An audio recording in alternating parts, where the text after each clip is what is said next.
Γεια σας αγαπητοί μου φίλοι. Σήμερα θα σας φτιάξουμε μαζί με την Αναστασία μία πουτίγκα μπανάνας. Τα υλικά θα σας τα πει η Αναστασία. Υλικά γεμίζουν 4 τεμάχια μπανάνας, 3 αυγά, 2 κούπες γάλα, 1 δεύτερο κούπας ζάχαρη. Υλικά για την καραμέλα: μισή κούπα ζάχαρη, μισή κούπα νερό. Τώρα ξεκινάμε τη συνταγή μας. Θα χρειαστούμε ένα μπλέντερ. Μέσα στο μπλέντερ θα βάλουμε τις μπανάνες, τα αυγά, την κούπα με το γάλα και τη ζάχαρη.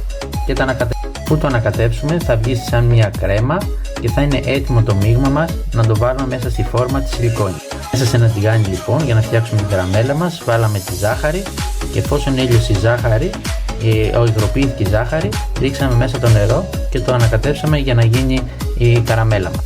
Μέσα στη φόρμα σιλικόνης, όπως βλέπετε, έχουμε βάλει την καραμέλα μας και με ένα πινελάκι βάλαμε γύρω στα τυχώματα. Τη φόρμα την έχουμε βάλει μέσα σε ένα πυρέξ και το έχουμε δημιουργήσει σαν ένα μπεν-μαρί. Στη συνέχεια ρίχνουμε την κρέμα μας μέσα από το μπλέντερ για να γεμίσουμε μέχρι την επιφάνεια της σιλικόνης. Έπειτα τυλίγουμε με αλουμινόχαρτο τη φόρμα της σιλικόνης.